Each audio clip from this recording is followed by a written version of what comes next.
On a particularly summer day, such as in early July, the sun will set at roughly 9:10 p.m. and will rise the next day at about 6:05 a.m.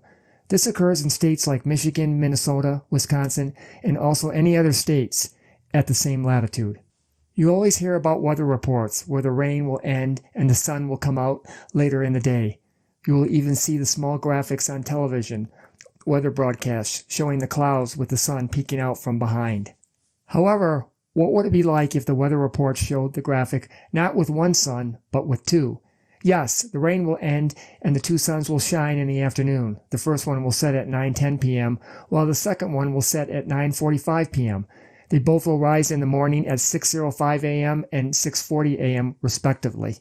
We don't see this because our sun is not part of a binary system. Interestingly enough, slightly more than half of the stars like the sun, a G-type main sequence star, have binary companions. What would it be like to see two stars shining in the sky?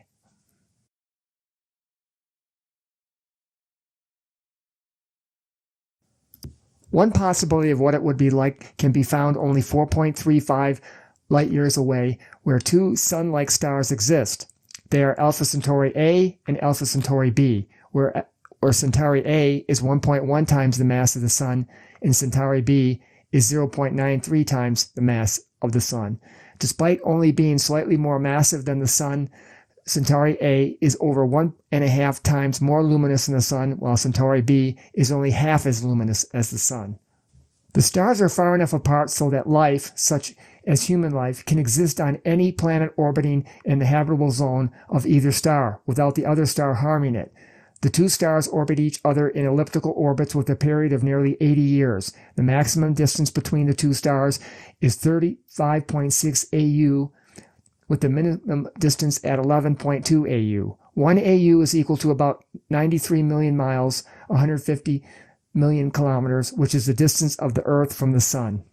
Now when we look up in the sky, why do we only see one star, our Sun? It is estimated that more than 85% of all stars are in a binary or even trinary star system. More than half of Sun-like stars have a binary companion. So, where is ours?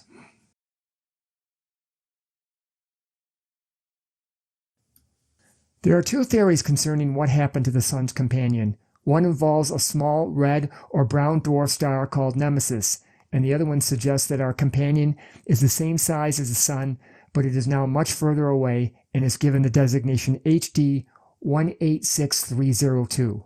Nemesis got its name because of the mass extinction events that have occurred in Earth's history. Like many binary stars, their orbits are elliptical. If Nemesis exists and is traveling in an elliptical orbit around the Sun, then it is speculated that its closest approach would bring it through the Oort cloud.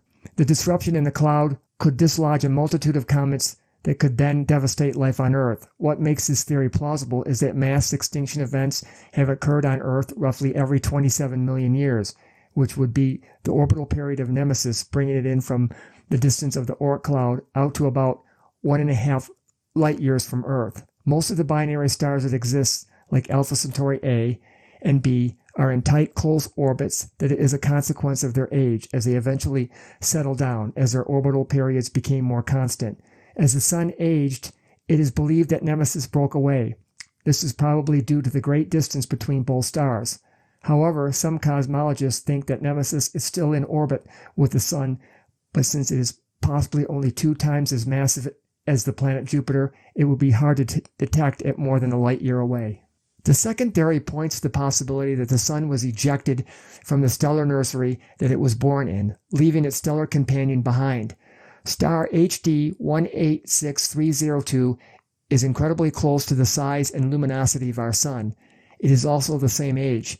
Even its chemical makeup is similar. What is surprising is its distance. It is 184 light years away.